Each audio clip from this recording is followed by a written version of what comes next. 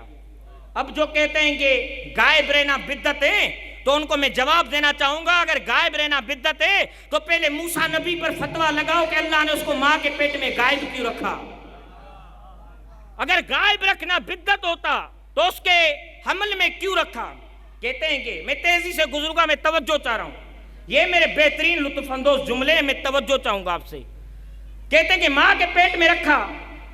جناب موسیٰ کے گھر میں ایک کنیز آتی تھی، ایک عورت آتی تھی، وہ جو بچوں کو پیدا کرتی ہے، اردو میں میرے ذہن میں لفظ نہیں آ رہا جی، دائی کہتے ہیں، سندھی میں بھی یہی کہتے ہیں، تو میں چاہ رہا تھا کہ آپ بولیں، پتہ چلے کہ علی کے ذکر میں آنے والے زندہ بیٹھے ہیں۔ توجہ چاہوں گا، اس عورت نے آتی تھی، ادھر فرعون نے دعویٰ کیا جس کے گھر میں بیٹے کی اولاد پیدا ہو وہ مجھے بتائے گا، اس کو میں اتنے درہم دوں گا اور اس بیٹے کو قتل کروا دوں گا۔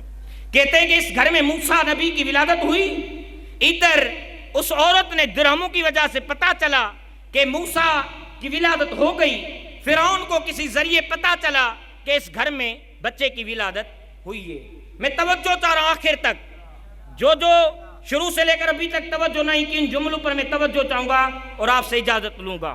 کہتے ہیں کہ پتہ چلا کہ بچہ پیدا ہوا، اب ماں کا دل تو نازک ہوتا ہے، ماں اپنے بچے سے محبت کرتی ہے۔ کہتے ہیں ادھر ولادت ہوئی، فرعون کے سپاہیوں کو پتا چلا کہ بچے کی آمد ہوئی، دروازے پر آئے، دخل الباب کیا، کون؟ کہا کہ فرعون کے سپاہی۔ اب جو فرعون کے سپاہی دروازے پر آئے، ماں کو پتا ہے کہ اگر میرا بیٹا دیکھ لیا تو میرے بیٹے کو قتل کر لیں گے۔ کیا کیا؟ سپاہی آئے تو ماں کا دل تھا اب کیا کریں؟ ایسے ہی جیسے آئے تو ماں نے کہا ہائے میرا موسیٰ، اللہ کی آواز آئی قرآن میں آیتیں، کہا کہ ایسا کرو، گھبراؤ نہیں، خوف نہ کرو، ایسا کرو اس بچے کو جو تمہارے گھر میں تندور ہے اس کے حوالے کر دو۔ توجہ کیا آپ نے؟ کس کو؟ اس بچے کو تندور کے حوالے۔ کہتے ہیں کہ ماں نے آ کر گفتگو کی سپاہیوں سے، ادھر موسیٰ کہاں چلے گئے؟ تندور میں آگ نہیں تھی۔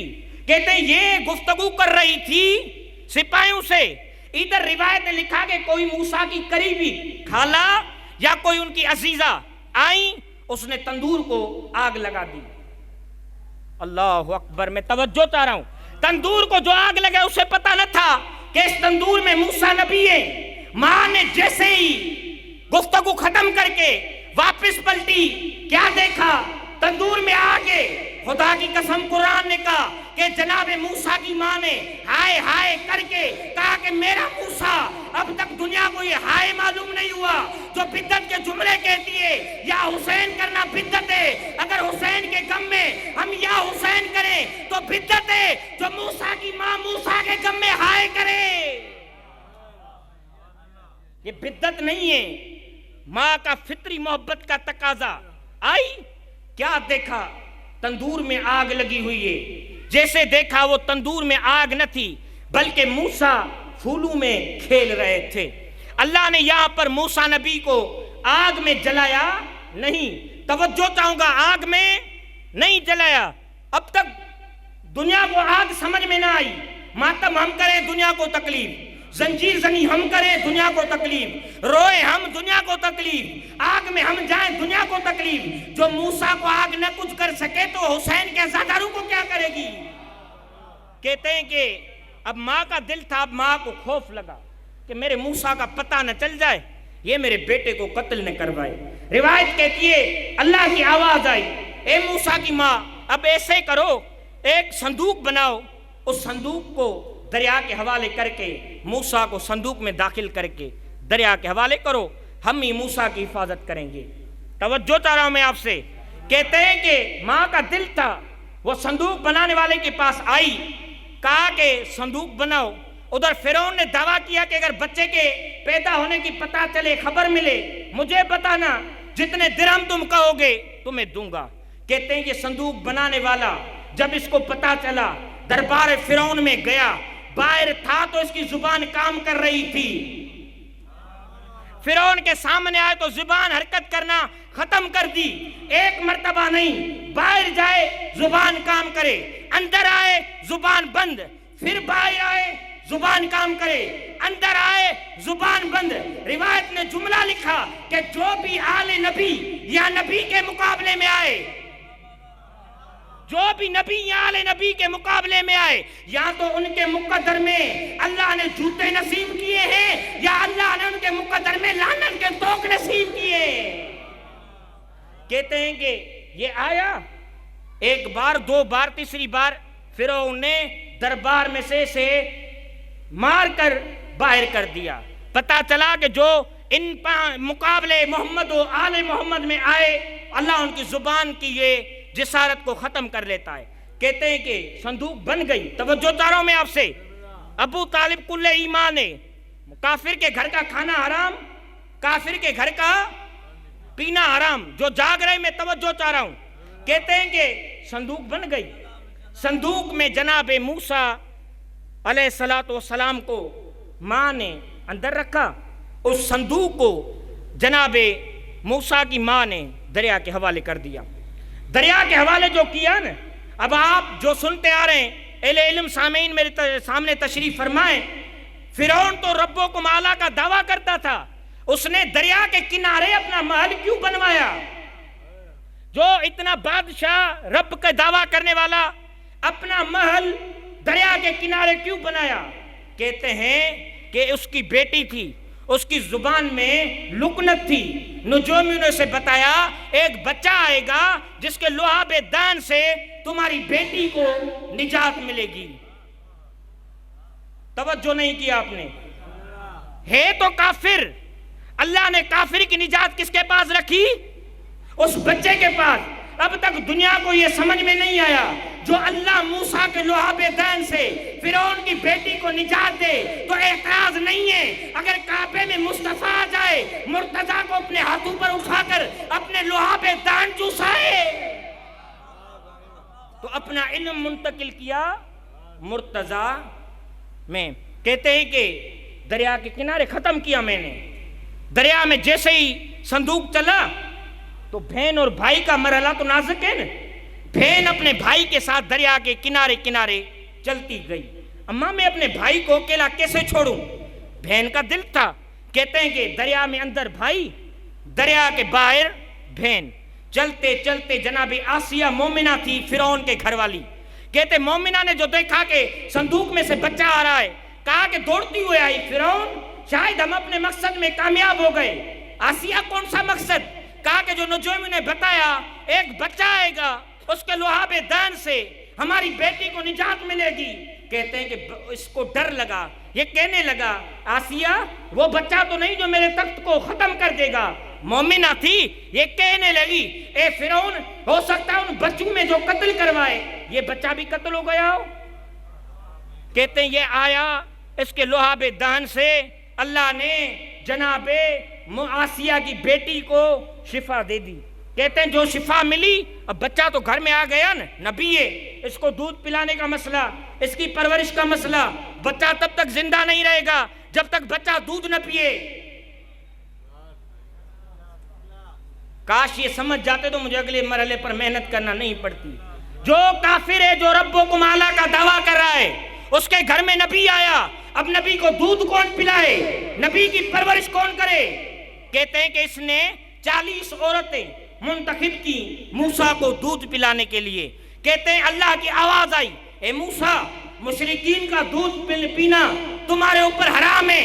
کہتے ہیں کہ عورتیں موسیٰ کے قریب آئیں، موسیٰ منہ موڑ لے۔ میں توجہ چاہ رہا ہوں جو اب تک خاموش رہے، عورتیں موسیٰ کے قریب، موسیٰ عورتوں سے منہ موڑے۔ اب تک دنیا کو پتا نہ چلا کہ علی نے کعبے میں آنکھیں کیوں نہ کھولی۔ جب مصطفیٰ نے کہا یا علی آنکھیں کیوں نہ کھولی تو اس وقت میرے مولا نے کہا یا رسول اللہ آنکھیں کیوں کھولتا؟ کعبے میں پڑے ہوئے تھے بت، میری نگاہوں نے کہا کہ محمد کے چہرے کی زیارت کر کے دنیا کو بتانا چاہے جب اصلی آتا ہے تو نقلی کی زیارت نہیں کرتا۔ کس کی زیارت کرتا ہے؟ اصلی کی زیارت کرتا ہے۔ کہتے ہیں کہ عورتیں آئیں دودھ پلائیں، یہ دودھ نہ پیے، میں نے ختم کیا۔ بہن کا دل نازک تھا، دیکھ رہی تھی، کہا کہ فرعون اگر مجھے ایک عورت نگاہ میں ہے، اگر اجازت ہے تو میں اس کو لے کر آؤں، تیرے بچے کو، اس بچے کو دودھ پلائے۔ کہا کہ ٹھیک ہے اگر کوئی عورت ہے تو لے کے آؤ۔ دوڑتی ہوئی آئی اپنے گھر، اماں ہم اپنے مقصد میں کامیاب۔ کیا ہوا؟ میرا بھائی کسی کا دودھ نہیں پیتا، چلو میرے بھائی کو دودھ پلاؤ۔ کہنے لگی کہیں میرے بچے کو یہ قتل نہ کر دے۔ کہتے ہیں کہ جیسے ہی جناب موسیٰ کی اصلی ماں اسی میں داخل ہوئی دربار فرعون میں، پہلے موسیٰ کی طرف عورتیں بڑھ رہی تھی تو موسیٰ اپنے چہرے کو موڑ لیتے تھے۔ کہتے ہیں کہ جیسے ہی اصل ماں آئی موسیٰ ماں کی طرف دوڑنے لگے۔ اللہ نے کلیہ بتایا اصل نقل کا انتظار نہیں کرتا، اصل اپنے اصل کا انتظار کرتا ہے۔ اللہ نے بتایا کہ جو موسیٰ فرعون کے محل میں رہ کر کافروں کا دودھ نہیں پیتا، ابو طالب کل ایمان ہے۔ ابو طالب اگر کافر ہوتا تو کافر کے گھر میں محمد کی پرورش کر کے دین کو بقا نہ دیتا۔ ابو طالب کافر نہیں، ابو طالب دین کی بقا کا نام ہے۔ وہی ابو طالب جس نے دین کی بقا کا نام ہے ابو طالب، اور اسی ابو طالب نے اطاعت مصطفیٰ میں اتنی قربانیاں دیں کہ ہر وقت میں مرحلہ آیا تو ابو طالب نے قربانیاں دیں، لیکن دنیا اجر رسالت کا حق ادا نہ کر سکی۔ اجر رسالت کا حق ادا کرتی تو میرے امام کو پیاسا کربلا میں ذبح نہ کیا کرتے۔ امام نے پوچھا مجھ سے کیوں قتل کر رہے ہو؟ میرے مولا نے کہا، سوال کیا مجھے کیوں قتل کر رہے ہو؟ آواز آئی، تیرے بابا علی کے بغض، تیرے بابا نے ہمارے بڑے بڑوں کو تکلیفیں پہنچائیں، بڑے بڑوں کو ہماروں کو مارا، اس کا بدلہ ہم حسین سے لے رہے ہیں۔ جس بیمار امام کو پرسہ دینے کے لیے آئیں، میں آرام آرام سے پڑھوں گا، آپ آرام آرام سے سنیے گا۔ عزادارو، حسین کا تو امتحان ختم ہوا۔ آپ نے سنا بہن بھائی کو اکیلا تنہا نہیں چھوڑ رہی تھی، دریا کے کنارے کنارے چل رہی تھی۔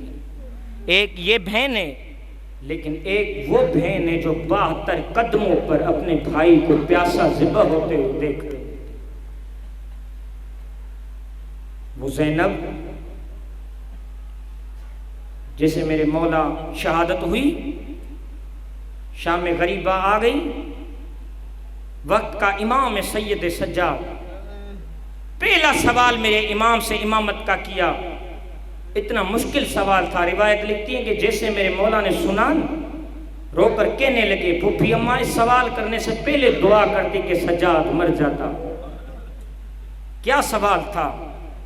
سجاد، خیمے لٹ گئے، ہمارے سروں پر چادریں نہیں ہیں، خیموں میں آگ لگ چکی ہے، بتاؤ ہم باہر نکلیں یا خیموں میں جل کر مر جائیں؟ امام نے رو کر کہا، پھوپھی اماں پہلا میرا سوال ہے امامت کا، اتنا مشکل کیا کہ میں دیکھ رہا ہوں کہ میری پھوپھیوں کے سروں پر چادریں نہیں۔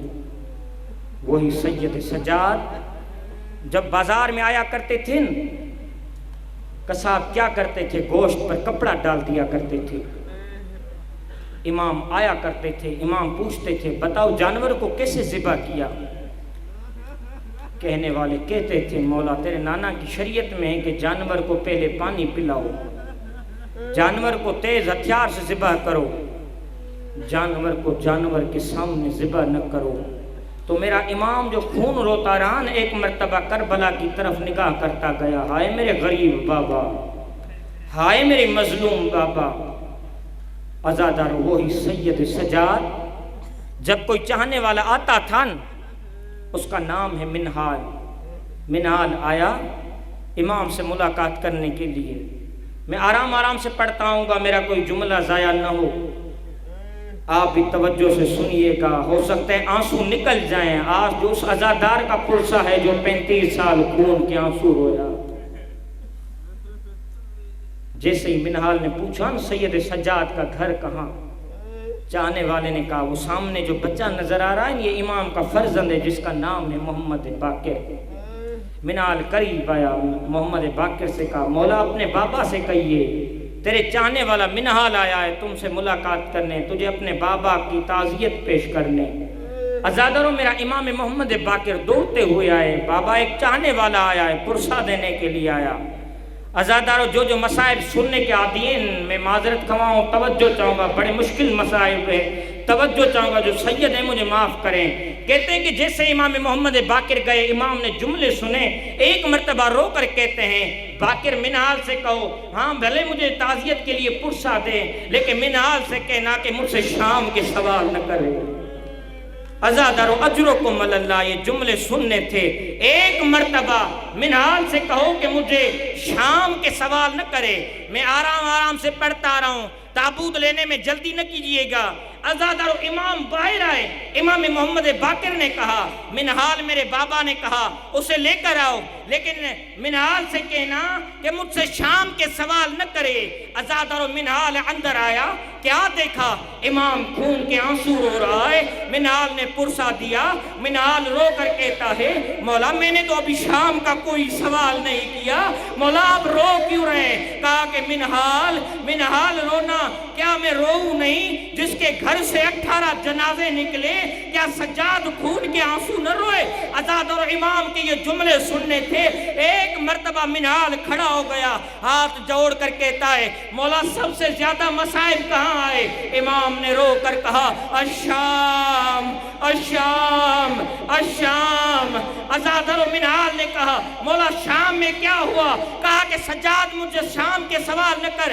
امام نے کہا منہال شام میں یہ ہوا، میری پھوپھی کی چادر زینب کی چادر نیزے سے اتاری گئی، میری سکینہ کو تماچے لگے گئے۔ عزادارو روایت نے جملہ لکھا، امام زین العابدین کا ایک فرزند ہے جس کا نام زید ہے، زید کی عمر 3 سال کی ہے۔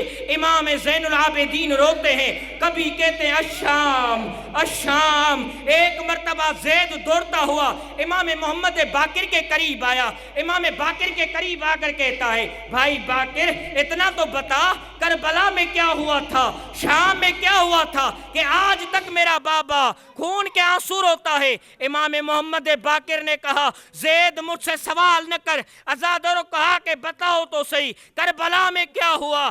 امام محمد باقر نے کہا زید کربلا میں یہ ہوا، ایک جوان بیٹا تھا، ضعیف بابا تھا، اس کے بیٹے کے سینے میں برچھی لگی، ضعیف باپ دیکھتا رہا، قاسم کی لاش پامال ہوئی، اکبر کے گلے میں برچھی لگی، اصغر کے گلے میں تیر لگا، قاسم کی لاش پامال ہوئی، عباس کے بازو قلم کر دیے گئے۔ عزادارو یہ جملے کہنے تھے، کہا کہ اور کیا ہوا، کہا کہ جب شام میں غریبہ آ گئی، ایک مرتبہ لوٹنے والے آئے، سکینہ کی بالیاں چھینی گئی، سکینہ کو تماچے لگائے گئے۔ عزادارو امام جب کہتے تھے الشام الشام کے جملے کہے نا، ایک مرتبہ چاہنے والے نے کہا مولا بتاؤ شام میں کون سی مصیبتیں آئیں، کہا کہ 7 مرحلے ایسے آئے جس نے سجاد کو خون کے آنسو رونے پر مجبور کر دیا۔ میں 7 مرحلے پڑھ کر مصائب ختم کروں گا، لیکن میں توجہ چاہوں گا۔ کہا کہ مولا وہ 7 مرحلے کون سے تھے؟ امام نے کہا بڑے 7 مرحلے آئے شام کی بازار میں جس نے سجاد کو زندہ ہی مار دیا۔ کہا کہ مولا وہ 7 مرحلے کون سے تھے؟ کہا کہ پہلا مرحلہ جب ہمیں شام کی بازار میں لے کر جا رہے تھے، ہمارے سر نو کے نیزہ پر تھے، ہمارے پھوپھیوں کے سروں پر چادریں نہ تھی۔ ایک مرتبہ ہمارے قیدیوں کو بازار میں نہیں لے کر جا رہے تھے، ایک مرتبہ بازار سے باہر ہمیں روکا گیا، میں نے کہا ہمیں بازار میں کیوں نہیں لے کر جاتے؟ کہا کہ مولا بازار کو سجایا جا رہا ہے، مولا تماشائی آنے والے ہیں۔ ایک مرتبہ امام نے کہا جب یہ جملہ سننا تھا سجاد کی دل پر بڑا زخم لگا، مولا سے کہا مولا دوسرا مرحلہ۔ مولا نے کہا جب ہمیں شام کے اندر لے کر آئے نا، ایک مرتبہ لے کر آئے تو شام کے بازار میں کبھی کوئی پتھر مارتا تھا، کبھی کوئی تکلیف پہنچاتا تھا، کوئی انگارے مارتا تھا، میرے ہاتھ بندھے ہوئے تھے، جب کوئی جلے ہوئے انگارے مارتا تھا میں کہتا تھا ہائے میرا سر۔ عزادارو امام نے جملے بیان کیے، کہا کہ مولا تیسری مصیبت کیا تھی؟ مولا نے کہا شام میں بڑی تیسری مصیبت یہ آئی جب ہم شام میں اندر داخل ہوئے، جب ہم دروازے شام میں پہنچے، دربار یزید کے دروازے پر پہنچے، ہمیں دروازے پر کھڑا کر دیا گیا۔ میں نے کہا کہ کیا ہو گیا؟ کہا کہ بادشاہ آ رہے ہیں، ان کو کرسیوں پر بٹھایا گیا، میری پھوپھیوں کے سروں پر چادریں نہ تھی۔ عزادارو امام نے کہا جب ہم دروازے پر کھڑے ہوئے ایک مرتبہ ایک تشت کو لے کر آئے جس تشت میں میرے بابا کا سر تھا۔ امام سے پوچھا گیا مولا شام میں چوتھی مصیبت کون سی تھی؟ امام نے کہا شام میں جو چوتھی مصیبت آئی نا وہ بڑی مصیبت تھی۔ جب شام میں ہم چلتے تھے کوئی ہمیں کہتا تھا مارو باغیوں کو مارو، کوئی کہتا تھا مارو تماشائیوں کا ہجوم دیکھو۔ امام سے سوال کیا مولا اس سے بڑی مصیبت کیا تھی؟ کہا کہ ہمیں ایسے قید خانے میں ہمیں قیدی بنا کر رکھا گیا جس کے قید خانے کی چھت نہ تھی، اگر بارش برتی تھی اس کی تپش کی وجہ سے، سورج کی تپش کی وجہ سے ہماری مستورات کے چہرے کا رنگ بدل گیا۔ امام نے کہا کہ اس سے بڑی مصیبت جو آئی نا، ایک مرتبہ شام میں جب داخل ہوئے تو ایک مرتبہ ایک سکینہ نامی میری بہن تھی، جب سو جاتی تھی ایک مرتبہ آواز دے کر کہنے لگی ہائے میرے بابا، وہ میرے قریب آتی تھی، میرے بابا کہاں گئے؟ اما رباب کے قریب آئی، اما رباب میرے بابا کہاں گئے؟ کبھی کسی کونے میں جاتی تھی ہائے میرے بابا۔ جب سکینہ روتی تھی یزید کے سونے میں خلل آیا، کہا کہ یہ بچی کون ہے جو گریہ کر رہی ہے؟ کہا کہ حسین کی سکینہ۔ کہا کہ کیوں رو رہی ہے؟ کہا کہ اپنے بابا کو یاد کر کے رو رہی ہے۔ کہا کہ ایک تشت کو لے کر آئے جس تشت میں میرے بابا کا سر تھا، اس بچی کو قریب کر کے تشت کے قریب بلوا کر کہا کہ اس ملعون نے ایک چھری نکالی جو میرے بابا کے پیاسے لبوں پر چھری ماری۔ آزاد اور امام نے کہا میں برداشت نہیں کر رہا تھا۔ جیسے ہی بچی نے اپنے بابا کا سر دیکھا، ایک مرتبہ قریب گئی، اپنا سر اپنے بابا کے سر پر رکھ کر کہنے لگی بابا یہ تیرے چہرے کا رنگ کس نے بدلا؟ بابا تیرے گلے کی رگیں کس نے کاٹی؟ بابا مجھے تازیانے مارے گئے، بابا مجھے تماچے مارے گئے، بابا میرے در چھینے گئے۔ امام نے کہا جب بچی زندان شام میں یہ جملے کہہ کر ایک مرتبہ سو گئی، امام نے کہا میں قریب آیا، آواز آئی انا للہ و انا الیہ راجعون۔ سکینہ چلی گئی شام کے قید خانے میں۔ عزادارو آؤ مل کر اس امام کو پرسا دیں جس امام کو 20 محرم کو زہر دیا گیا، امام کو زہر دیا گیا۔ 5 دن میرے امام تڑپتا رہا، اپنے بیٹے باقر کو قریب بلا کر کہا باقر ذرا کربلا کے حالات بتاؤ۔ امام نے کہا مولا مجھ سے کربلا کے حالات نہ پوچھو، کہا کہ بتاؤ تو صحیح کربلا میں تجھے کیا نظر آیا؟ کہا کہ کربلا میں اکبر مارا گیا، عباس کے بازو قلم ہوئے اور محمد مارے گئے، 6 مہینے کے لیے اصغر کے گلے میں تیر لگا، ارے سکینہ کو تماچے لگے، سکینہ کی بالیاں چھینی گئی، زینب کے سر پر تازیانے، زینب کے سر سے ردا چھینی گئی۔ ایک مرتبہ جملہ بلند ہوا، امام کی روح پرواز ہوئی، آواز آئی انا للہ و انا الیہ راجعون۔ عالم تصور میں کہوں مولا باقر تم اتنے خوش نصیب تھے، اپنے بابا کو غسل بھی دیا، اپنے بابا کو کفن بھی پہنایا۔ ہائے میرا غریب حسین، ہائے میرا مظلوم حسین۔